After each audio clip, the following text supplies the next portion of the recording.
Today's podcast is sponsored by Labyrinth Marketing, a strategic marketing and capability consultancy who strives to step change the growth of your brands, people, and agencies. We do that by helping you develop that long-term strategic direction that will step change your growth, but also help you to bring that to life through training, coaching, mentoring, and extra resource. Hello, and welcome to the Whole Marketer podcast.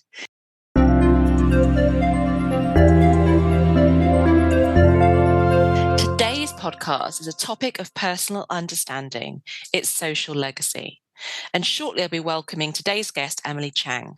But before I do, let me tell you what legacy or social legacy means to me. One of our key pillars for the whole marketing concept is to have a fulfilled life and career as a whole. In order to get that, we need to have clarity on our values, our goals, and our purpose so that we can ensure that we are intentionally choosing and making choices that allow us to have a purposeful life.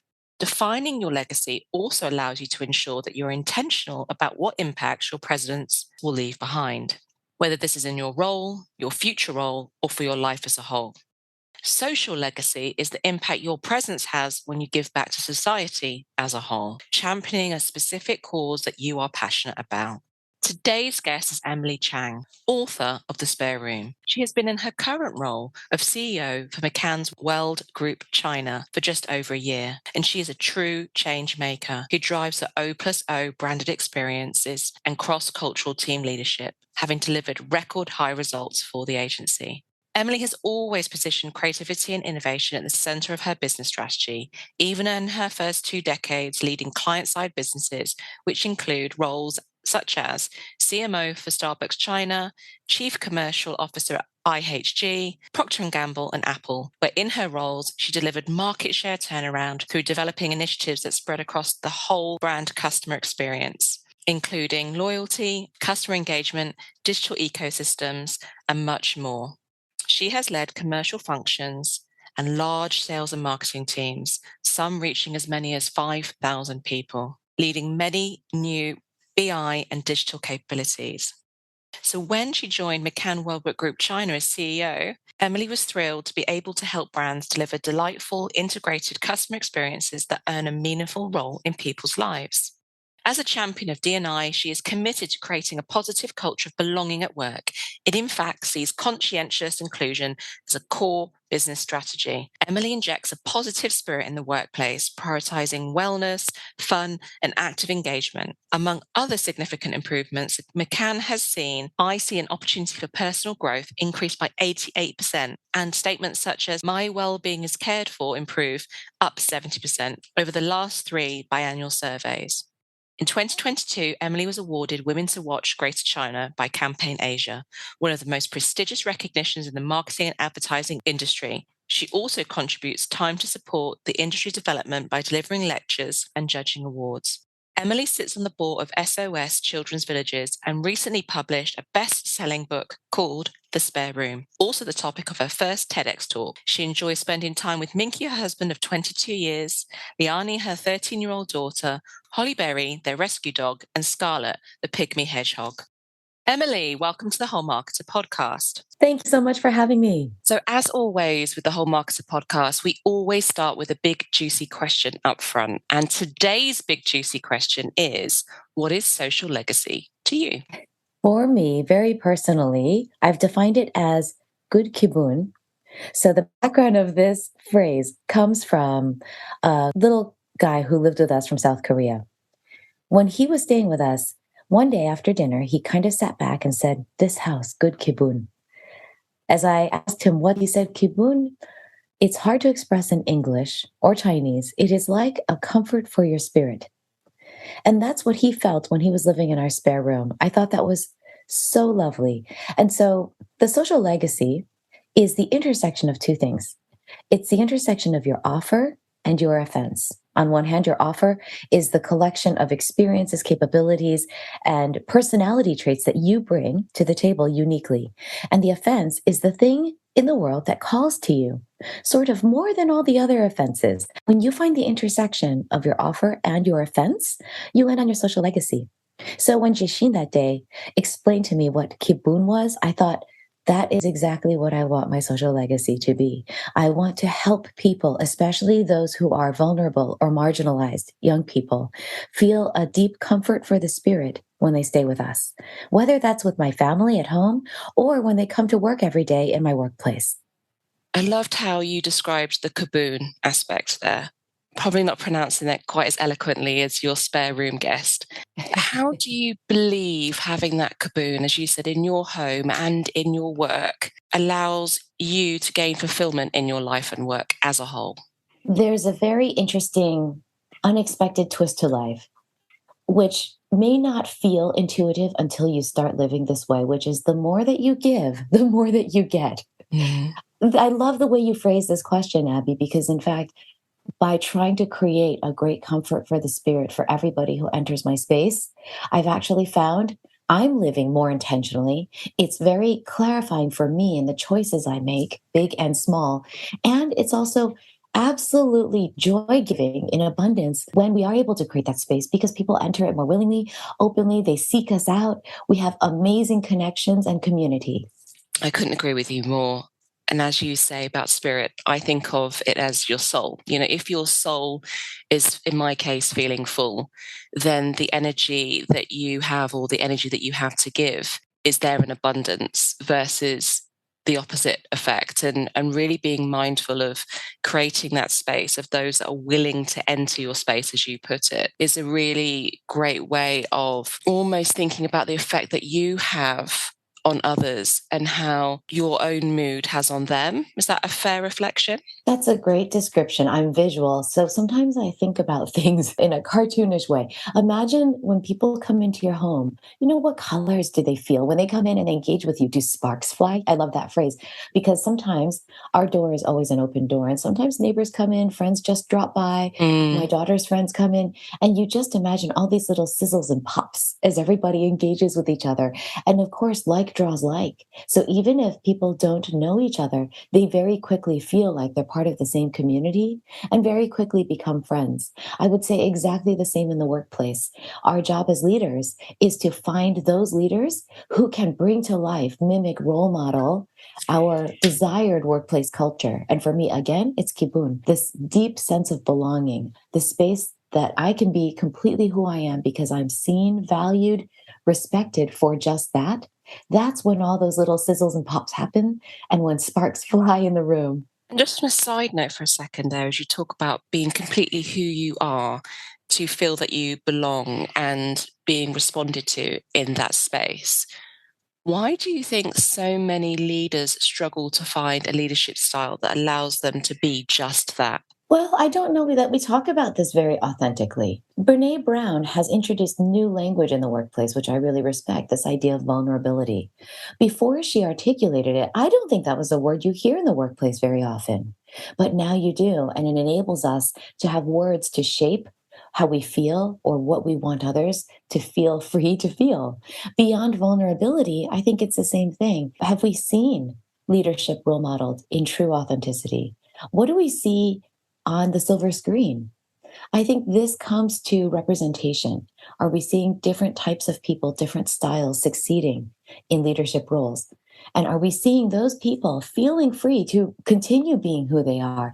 Or do we see them start to shapeshift to become more of a standard profile of what they might feel is expected? So I think it takes a degree of boldness to say they've put me in this role for who I am. They want me to bring the best of who I am to this table, and that's exactly what I'm going to do. Sorry, I just got a bit emotional there listening to you say that, Emily, because I coach and mentor so many people who find themselves in leadership positions. And as you've mentioned around kind of what you see in the movies, they arrive in this role, only having experienced the people that have led them before, and maybe those that weren't that vulnerable or that authentic, and were maybe themselves embracing a culture and expectation about how they should be as a leader. And they find themselves in these roles, only having those experiences to draw on, and then have this battle and this struggle between who they know they are, who they believe the organization wants them to be or their peers wants them to be, and what they've experienced before them. And it really does, as you say, take the time and the boldness and the confidence to say they've put me in this role for who I am. I'm aware of my strengths and what I bring to this role. And I'm going to make a concerted effort to maybe break those biases or break those experiences that I've had before them to be a leader that's authentic to who I am and feels confident enough to have those moments of vulnerability, as you said, Brené Brown speaks about, because it's those moments of vulnerability where connections and relationships are formed. Exactly. There's a short that this reminds me of that I love by Pixar. Have you seen Pearl, the pink ball of yarn? No. You'll have to watch it. It's just a couple minutes, made by a woman, directed, produced by women. It's just wonderful. And it speaks to the gender piece. But frankly, I think that what we're talking about here topically is relevant across all genders. But Mm. in this little short, there's Pearl. She's a little pink ball of yarn and she comes to work with all these, male yarn.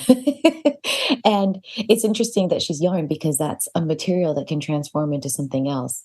So she starts to evolve. And then another little bright ball of yarn joins the workplace, and she realizes how much she has transformed herself. And she returns to her former pink ball of yarn state of being. And it's just a wonderful reminder. I think to do this, though, like I said before, it takes boldness. It takes great Mm. courage because we are being vulnerable. We're being ourselves. I remember when I interviewed with Intercontinental Hotels Group, they had reached out. I, of course, looked up the CEO who wanted to meet me, and he looked like this quite stoic British gentleman. And I thought, I've got a lot of blue hair. I wonder if I should dye it in this meeting. Now, isn't that funny, Abby? Why is that my first question? Why aren't I thinking about why he's interested in me, what talents I bring, how can I leverage what I've learned at Procter and Gamble and Apple into IHG? Instead, my first thought was, should I conform physically? Mm. And I had to have this mental clarity of no, they've sought me out. They clearly know what I look like today. I'm not going to change myself. I'm going to bring myself to this interview. And if it doesn't work, then they probably wouldn't be a good fit for me anyway. And I have to be very comfortable with that. But that's a lot of intentional thinking and self reflection. It is, and self-reflection is so important, and I don't think we spend enough time doing that. But as you were describing that situation, Emily, I was actually thinking, will Emily fit here in the sense of who you as I know today, would you fit with that stoic British culture?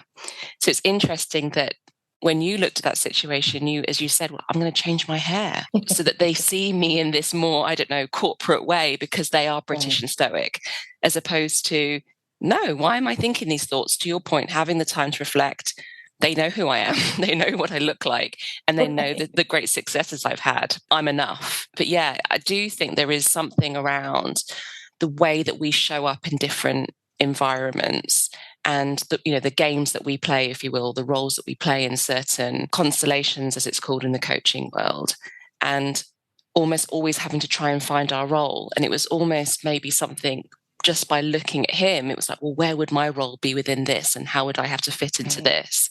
As opposed to, I will make space in this constellation for who I truly am. Absolutely. And by the way, shame on me as well for drawing assumptions about Kenneth because of a photograph. Because he turns out to be the warmest, most thoughtful, generous manager I've ever worked for. Is it shame on you or is it the brain? In the sense that the brain goes X plus Y equals Z. I say to a lot of people in my network, the brain is incredible, but it's not as sophisticated as we all think it is. And in that situation, it's just took previous experience of someone that looks similar, X, that did something Y, and it must equal Z. It takes, as you say, the power to be able to say, thank you, brain, for that summary or that biases, but actually I'm going to go into this open and review the situation to be something different. And that's exactly what you did. So I don't think it's shame on you. I think it's shame on your brain. I think it is. We are as humans very good at pattern recognition and drawing Mm, conclusions. And I think so much of that happens on the subconscious or so quickly we don't yes. even recognize it's happened. So that's where taking these little micro moments and pausing and interrogating what conclusion we just drew and why can be important. I don't do it all the time, certainly. So I'm not trying to say I've mastered this, but I'm trying to be so much more intentional about what do I believe? Why do I believe that? Is that a fair judgment? Or have I already passed judgment without even giving an opportunity, in this case, to even meet Kenneth? We are almost having to constantly fight that snake brain, which is helping protect us, which is drawing conclusions, recognizing patterns to say, but people are not cookie cutter and they don't all fit into patterns. And certainly we should try and withhold judgment based on how somebody looks, because that was exactly the flip side of my blue hair thought when we meet somebody else, you know? Couldn't agree more. And it is knowing the power of the subconscious, and it is knowing the emotional reaction that we have to things isn't always our conscious thought, it's our brain's thought. And how do we become more reflective to really understand what that is telling us? But like you say, that takes time and that takes work. Yes, exactly. And on that point of intentional, Emily, I've read your book, The Spare Room. It's absolutely fantastic. And in your book, The Spare Room, define your social legacy to live a more intentional life and lead with your authentic purpose. You talk about, and as you've just done in the beginning of today's podcast, your offer. And where you share that in order to do so, you need to understand your capabilities, your passions, your uniquenesses, your resources. Can you tell us a bit more about each of those aspects of your offer and how they help you in building that? Sure. In fact, thank you so much for your kind words about the book. That means a lot. At the end of every chapter, I create some self reflective exercises. And at the end of the first chapter, which is all about identifying your offer, there are a series of exercises, as well as these sort of provocative questions to get you thinking a little bit more laterally or broadly or longer term about what it is you offer. In fact, I think, Abby, to the previous conversation, we sometimes diminish ourselves. We Mm, say, oh, this is about the same as everybody else, or I'm not outstanding at this, or I'm good enough at this, but not great. And I confess, I'm one of those people. I often think there's so much more to learn. I could be so much more effective. But we're diminishing our light a little bit when we do that. I don't want to shift to being prideful or inflated, but I do think having an accurate assessment of what we offer only pays tribute to how we're being made. And I think that's important because we were made to be on this earth for one precious life. And don't we all want to live it to the absolute maximum? I imagine everyone listening would say a wholehearted yes. Well, are you living to your maximum life with this one, we'll call it 80 to 100 years that you have on earth? If you aren't fully embracing everything that you think you can do, everything you can offer, you can bring to the table that is unique and precious and special about you. That's why I feel so strongly that we need to be really facing a mirror with complete transparency and saying, what am I good at? mm, What do I do well? In fact, it was a little bit going back to Brené's word vulnerable because I shared my own example in the book. And it feels a little like you're tooting your own horn, like these are the things I offer. But I had to get over that feeling because at my best, not every day, but at my best, this represents my offer. And once I can state that, once I claim the power of putting it into words, well, now I'm going to live as well as I can to be that person and to bring that full offer to the table every time that I can. and there's two things that you said there. One was at my best and not every day. Because I think so many people I speak to think in order for something to be a strength, they have to be excellent at it every single time they do it. It's just, as you've acknowledged, that's not going to happen every single day. But those moments where you have had brilliance and you have been at your best, what was your strength? I think that's an absolutely poignant message for the listeners to take away. I think the second was exactly that about your one life, your one precious life, as you call it. And there's a saying that I absolutely love, and forgive me for whoever coined this if I'm doing it the disservice, but it's something along the lines of, we have one life, we should be running towards it like it's on fire. And I really agree with that. You know, I really believe that thinking about the legacy that you leave behind and having done everything that you could have done in your power to live your best life, but also to add to society as a whole. And I heard you speak about this at the Changemaker conference in the Marketing Society, which I absolutely loved, and which was the fuel behind me inviting you on today. There really has to be this moment where you realize the power of not only who you are, but the greatness that can be achieved when we all show up as our best and authentic true selves to make the world a better place.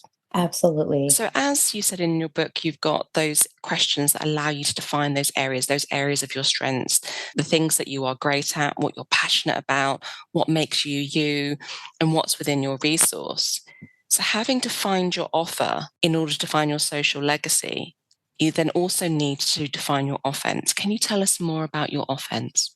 Yes. In fact, when I wrote the book, I really thought offense fit well, not only with my 5 stories out of the 17 that we have sort of experienced in the spare room, but also the other 15 stories from amazing everyday heroes from all over the world in different walks of life.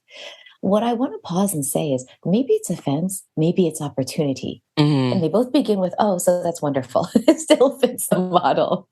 Because a lot of folks will find something that really irks them. It tugs at your heart. It makes you stop in your tracks.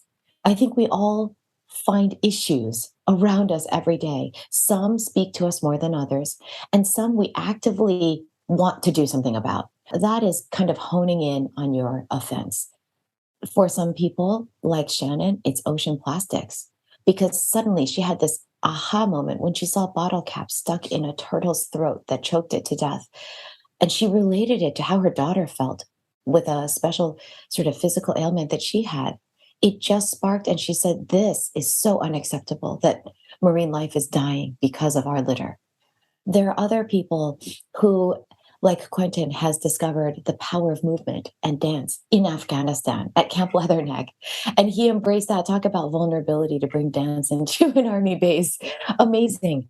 I think those guys found, whether you call it offense or opportunity, they had a moment where they thought, this is game changing.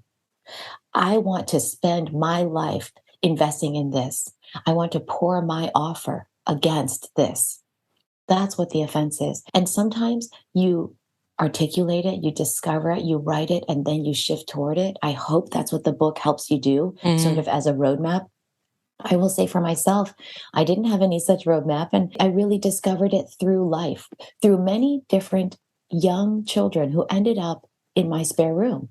It became such a trend that I had to pause and say, why does this keep happening? Nobody else seems to have random children stumbling into their home who need help. This is really bizarre. And my colleagues, my friends would often ask the same thing. My answer is when you're willing to delineate your offer and put it out there in the world, I think the offense or the opportunity will find you because you're creating an openness about yourself and you're saying, here I am. And here's what I offer. Anyone need it?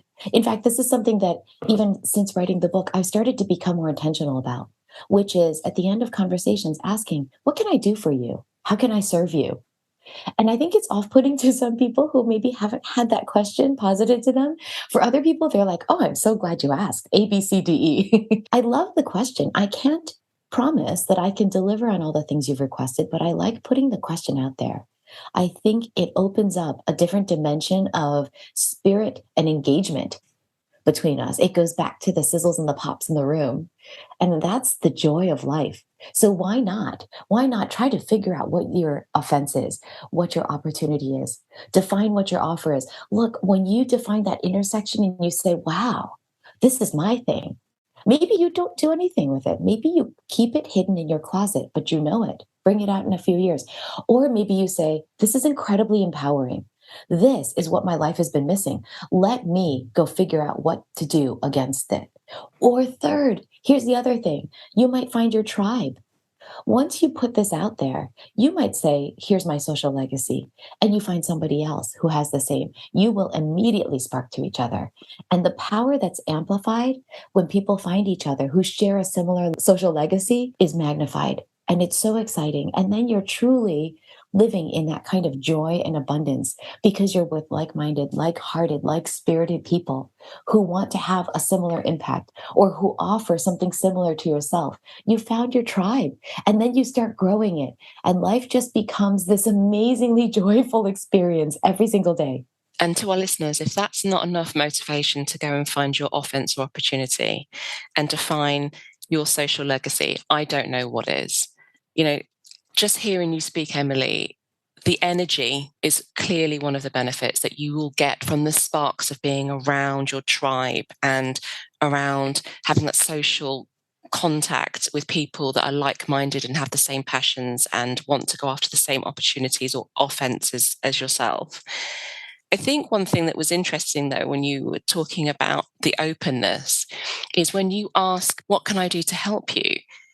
I'm really intrigued by that, in that how many of those have the clarity on what exactly they need help with? And how many of those that kind of go, oh, I'm not sure, I'll come back to you, Emily, is because they haven't taken the time to define and have that openness about what it is that they could do and what they want. I think that is such an insightful question because it's true. It comes back to, do we sometimes diminish ourselves? Do we want to take up less space, less oxygen? We are fearful of intruding on others, even when they're offering or asking. We think to ourselves, maybe they don't mean it. We think to ourselves, who are we to deserve their help, their engagement? But the reality is, if somebody's asking, we deserve it. And they're offering. My new motto is never say no to an offer. It takes a degree of vulnerability, of boldness to say, why, yes, I would love that. I'll tell you personally, I have major discomfort asking for any support for this book because it's just a side project. Again, you can hear my own language. Yeah, I'm just you're being saying it, vulnerable here. just a side I am project. It's saying it. incredible. I know. I'm sorry. I'm catching myself live on this podcast. But we do this to ourselves, and you have to fight it. You have to catch it and say, no, I would like your help. Many people have offered, what can I do to help you with your book? And I say, well, maybe buy one. But no, I'm starting to lean into, would you please leave me a review on Amazon? That helps. That's currency. But I will tell you, it is so uncomfortable for me to even ask that. And I know it takes 5 minutes to go on Amazon and leave a review, but I feel like I'm intruding. I feel like I'm asking for something that is not merited. But if someone's offering, I am putting it out there. And now it is going to be audio recorded right now that's what I'm going to ask for. So this is a really tangible thing for anyone listening today. Put one thing out there that you will answer, because it's one thing, Abby, to ask. But you're right. This is such an insightful question. Most will say, oh, no, I'm okay, because we don't want to intrude, or we don't know what the answer is. We rack our brain and suddenly we think, I don't know. What do I want this person to help me with? Can I come back to you? Or, oh, I think I'll let you know. But what a wasted opportunity. Somebody's Yeah. reaching out. So lay out one thing that you think people can help you with. Have it in your mind. And if someone asks you, you have an answer. Or maybe we even get to the point where we proactively ask. That's super uncomfortable. And I'll share with you another kind of vulnerable life moment right now. I was chatting with you before we started recording. My flight to Shanghai was delayed and I'm staying with a friend. Do you know how uncomfortable it is to ask a friend, can I stay with you? Goodness, for a month? Do you know how good my friend is, Stacy? And this goes back to finding your tribe, finding deeply like-minded and like-hearted people who want to love and support each other. I feel so blessed to have her, but it was very uncomfortable even so to ask for help. Yesterday, I went and picked up a rental car and she was busy. So I asked another friend, actually Tim, who was one of the guys who stayed in our spare room for a year. He's now grown up, living in Los Angeles with his wife. I called Tim and I said, Emily. I have to go quite far to pick up my rental car. Will you drive me? And even on the car ride, I told him, this is really uncomfortable for me. And we were talking about how we're growing.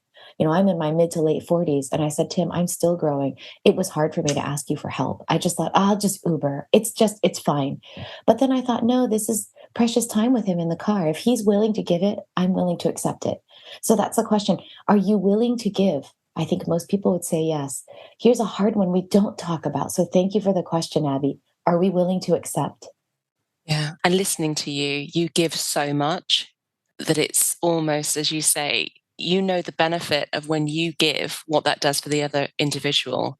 It's okay to take back as well. And I'm listening to that and thinking exactly the same, because if anyone wants some help or advice, I will always make time for a phone call, for a Zoom, whatever they need. I always want to be that person that did reply and that did help. But am I good at asking for that in return? No, I'm really not. And just by having this conversation, that's something here, I've said it to you on the podcast, I'm going to get better at asking for help as well.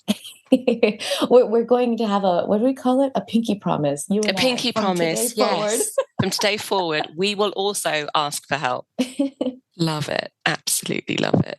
And as you said, it is about that clarity and taking the time to define it, but it's also about making it happen. And in my book, I do talk about that daily motion of taking small steps to edge us closer to our goals, or in this case, moving closer to our social legacy. What advice would you give to someone who has taken that time, who knows what they want to ask for help for when someone as amazing as you offers your help? What advice would you give to them in making it happen?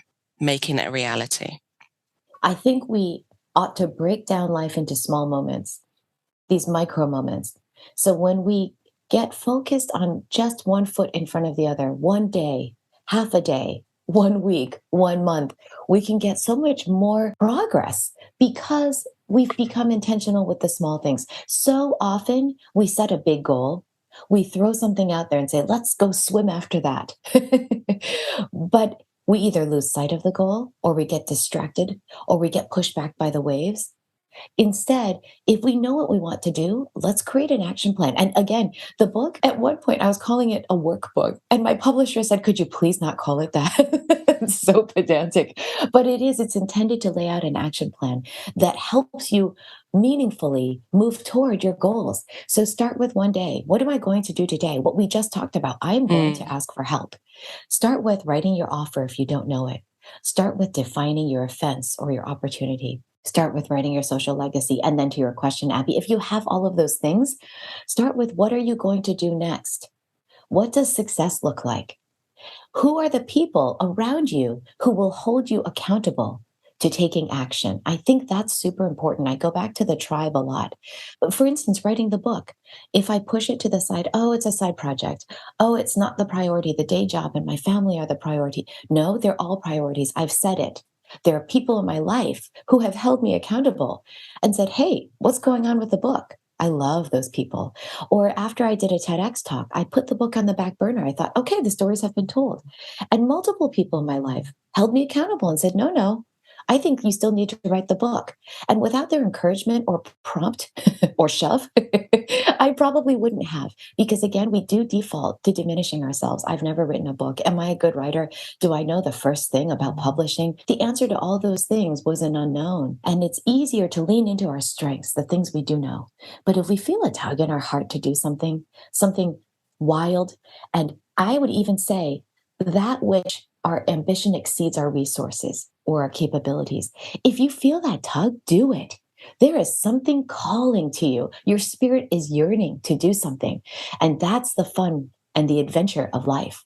If you feel that calling and you don't know how to get there, start with one step. I started putting pen to paper, well, fingers to keyboard.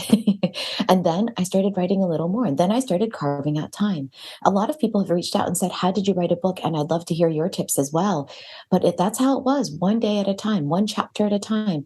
And then I heard I needed an agent. Well, how does one get an agent? I have no idea. Let's take that next step. And it's just chewing the elephant one bite at a time. But look, a book got published in 1 year's time as a result. If you went back, rewound 2 years, how are you going to write a book? I wouldn't have had the faintest idea. But Mm. when you just take one small step, you find yourself progressing and there's a momentum in your life. As long as you start with the micro moments, and frankly, this is not a sexy answer, but you operate with discipline. You take that step, you give yourself a timeline, you take the next step, you give yourself a deadline, and you continue to move forward with intention. That's such great advice. And it is those small steps, one bite at a time of chewing the elephant is a great analogy, one that I've not heard before, but one that really resonates. And like you say, with the book, it's the idea, but I always think of it. It reminds me of that situation with Walt Disney. And I don't know if you know this story, Emily, but when Walt Disney World was opened, Walt wasn't actually here to see it being opened. And his brother was there at the opening ceremony. And they said to him, oh, what a shame Walt's not here to see it open. And he said, yes, but at least he dreamed the dream. Oh, And I really do think there is something poignant in having that clarity of having dreamed the dream, having that clarity on the legacy that you want and being emotionally connected to it. There's examples in the stories in your own personal story, being emotionally connected to the cause and the offense, the opportunity that you want to be part of. I think that drives you to do it. I think that drives you every day. It gives you something inside to make these things happen, having dreamed the dream and becoming emotionally connected to it. I think so. There's this wonderful saying, it's just so clarifying. Here it is 100 years, all new people. Mm. Right? So it goes back to that conversation. You've got this one precious life. I'm halfway through it. I'm starting to understand that phrase, midlife. I'm like, Yeah. oh, wow, time is running out. I get 4 years with my daughter before she goes to university. I am at this stage where how do I want to give it all away? That's what I'm thinking. How am I going to die empty? Because I don't want to take anything with me. I want to, at the end of my life, look back and say, I poured my life into everything around me, into the people around me. I left this legacy because I'm not taking it where I'm going. So I don't want to look back with any regrets. I'm going to look back and say, I gave money to everybody who needed it. I gave time to those who needed it. I gave my love and my space, and I gave Kibun to everybody who I had the opportunity to. Look, I know that's not going to exactly be true. I will look back with some regrets and think I could have done that better. I missed a moment there. And we can't beat ourselves up. Like you said before, when we discussed, do we ask for help? We don't extend grace to ourselves the way we do to others. We have to be generous with ourselves, not complacent or condoning bad behavior, but we have to say, look, I didn't hit it out of the ballpark, or I did not hit a perfect record, but I tried. And the times I won or achieved my goals were more than the times that I missed it. And that's good. You've written the spare room, you give your spare room to people in need, you're a mother, you've got this clarity, you're fulfilling your purpose, you're helping others fulfill theirs and really define their social legacy. What many of you may not know is that the day job that Emily refers to is CEO of McCann's World Group China. No small day job. So when she refers to day job, I'm going to bring it back. That is a big day job, Emily. When I heard you speak, what I absolutely loved is how you brought that into the workplace, how you brought that into your day-to-day job, how you brought that into how you lead your teams. And I'm sure many listeners are thinking, God, I'd love to be led by Emily. Tell us what it's like to be led by you and what you do intentionally to lead your team authentically and with purpose. I think the first word is authentically. We have to put this at the forefront of every single day. It's so easy to fall into a cookie cutter shape, going back to the pattern recognition comment. It's so easy to get pulled into the finances and to say, wow, life is hard right now. Leading a team is hard. Work is hard. But what's important? Do I truly believe what I say, that I want to be an authentic leader? I want to be vulnerable. I want to be engaged. I want my people to know not only do I have their back, I will pour my life into them. That's my goal. Are my micro decisions, are my everyday interactions with them saying this? When I have a one-to-one with them, are my eyes on them or are my eyes on my phone? Can they hear me clacking away on my keyboard while they're talking? All of these little things are indicators to them of how much I care about them and how they are the sole focus of my attention when I'm with them. I hope the answer, and I think certainly more often than not, the answer is yes to those questions. I want to be very intentional about my time with my team. Right now, as I'm in LA, I'm working all through the night with them. I hope they know that that is my pleasure. It is not a sacrifice. It is not making them feel badly that I'm up late at night. Instead, what I've been saying is, you guys, my nights are filled with energy because I get to see your faces. This is the best part of my day because I'm with you again. I want to say that because it's easy to try and show it, but you have to remember people perceive what they perceive. And again, going back to how we all tend to try and diminish ourselves, they will by default. I worry, feel badly. Oh my gosh, Emily's up so late at night. Let me not bother her. Let me not spend too much time. So I'm over pivoting in intention to say, hey, call me anytime. I'm awake anyway, guys. Hey, I am here for you. You know, the other day I woke up at 6:30 in the morning to join a pitch and they're like, oh, you don't have to. I said, of course I will. You invited me to join you and meet this new client. I'll be there. It's my pleasure. So are we reaching out and helping people feel it is our pleasure, it is our joy to serve them? Or do they feel that they are an obligation? Do they feel like they are a burden? I think it's always putting ourselves on the other side of the table because as employees, because we're all employees of someone, we often feel that way, don't we? But as managers, we don't often remember that that's how somebody else on the other side of the table feels. So I think that's what it feels like. I hope it feels human. I hope it feels like I will confess if I've done something wrong. I will apologize if I could have done something better. I will celebrate. I will send yesterday, it was Nico's birthday. She's a strategy director on one of my agencies. And I sent her a happy birthday song because she is so sweet and so lovely. And I just wanted her to feel loved. And it's silly. And I probably didn't sing completely in tune, but it takes us 30 seconds instead of typing a note, hey, happy birthday, have a great day. So, what can you do in an extra 30 seconds to help somebody feel loved, to feel valued, to know you're thinking about them? And flip the table. Flip the table. If your boss sent you a happy birthday song versus a text, how would you feel? And yet, flip the table again. How hard was it to send that song? So, what can you do that helps somebody feel that extra sense of love, appreciation, and personal human engagement? That's really great advice. And I think in the busy day jobs that we do have, as you say, it doesn't take much to give that little bit more that will have much more greater impact. Really great advice, Emily, and thank you for sharing that. So I have to ask, what are your career highs and lows?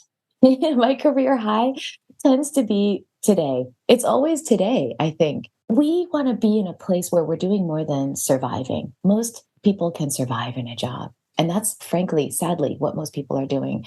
How do you put yourself, take control of your life, lead with intention? How do you put yourself in a job where you're thriving? We can't just blame our boss, our company, right? If we're not happy, we can control enough elements around ourselves. We can control our reactions to things to say, am I in a place where I am thriving today? If not, what has to be true? Can I change the dynamics around myself to make that true? If not, should I move? Sitting in bitterness and resenting other people is going to make this situation worse and worse. So remove yourself, put yourself in a place where you're thriving. I have done that. I have also engaged and partnered with my boss to create a better environment, to change elements that can enable me to thrive because it's not about me. Because it's when I thrive, I can enable my teams to thrive and I do more for the business. I have to believe that's true first in order to lean into this conversation with boldness. But when you put yourself in a place where you're thriving, every day is your best day. Every day is so much fun. I was just talking about this with my daughter. She's like, Mom, you're so morbid. But I always say, if I died tonight in my sleep, was it a good day? And yesterday she said, is it? I said, yeah, today was the best day. If I died in my sleep today, today was the best day. I had this time with you. I had to do this thing with my team. I had the opportunity to bless this person at work. And then on the side, I did X, Y, and Z. How do you look back at one day?